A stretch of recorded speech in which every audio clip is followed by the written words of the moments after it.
Hi, Jay Greenspan from the Academy, and I am joined by one of the great teachers and great thinkers in poker today, Full Tilt team member Andy Bloch. Hey, Andy. It's good to be here. Great to have you here. So we're going to look through a micro stakes 2-5 rush no limit hand, 9-handed. I'm going to run through it, and then we'll bring in Andy. So we have our hero in the hand, opening to 3 times the big blind from under the gun, getting a call from the button only. 4-7-9 on the flop, 2 clubs, 10-cent bet and a call. Turn brings a 6, lots of straight draws out there.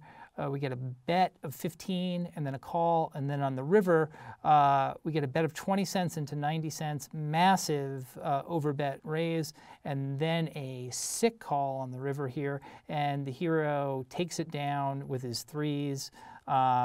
So Andy, let's roll it back here. Pretty happy with the aggression with pocket pair under the gun, right? I like the raise with a pocket pair under the gun, especially in rush poker, because you're going to win the pot a little bit more often. People are going to play a little bit tighter because they can fold and move on to the next hand with their marginal hands. All right, let's move on to the flop then. 4-7-9, 2 clubs. You know, not the friendliest board in the world, not the worst though. And we have a bet of 10 cents. How are you feeling about that bet? I think that bet size is a little bit too small. They should make a slightly larger bet here. There's possible draws out there, but it's not really that he wants to make the draws pay. He doesn't want to get overcalls by somebody who is going to try and float and just call and see the turn card and bluff the turn if it gets checked to him. Okay, and let's move on to the turn. We got a 6, so now we've got a very coordinated board. And we have a bet of 15 cents into 57. Seems like the same problem you were talking about from the flop. I like the bet here. I like the fact that he bet. You picked up another draw, a possible way to win the pot with a 5, even though your opponent may make a bigger straight if they have an 8. And you also may get your opponent off an ace, king, ace, queen, ace, jack in this spot, something like that, or any hand that they might have been trying to float with.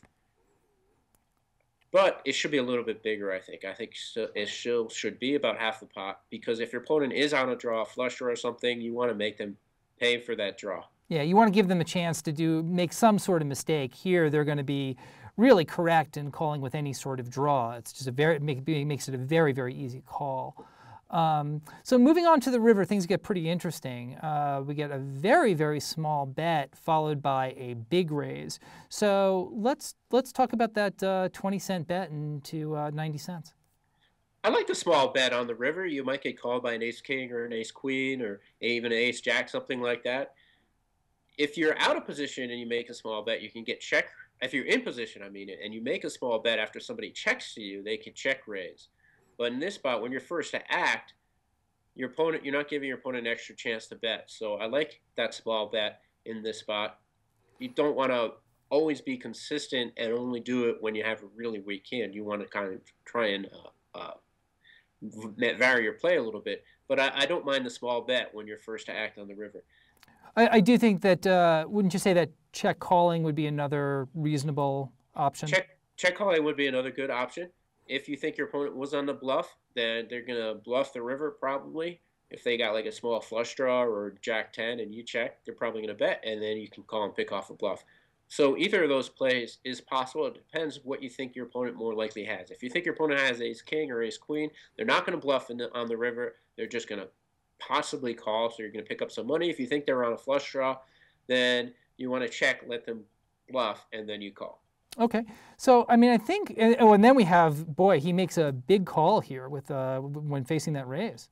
Yeah, sick out makes a sick call. and he, you know, we both read the post, and it's a good analysis. You know, he's saying how could this have happened at this point if the guy had a real hand? It's pretty impressive. I love this analysis. He's thinking it through from the beginning of the hand. What would my opponent, given that it's rush poker, what you know about your opponent. You don't know anything except that it's rush poker, so you think, okay, he's going to call with a real hand, a decent hand, 2 big cards, or pocket pair or something in rush poker. He's not going to be calling with like a 9-7 offsuit, that kind of hand.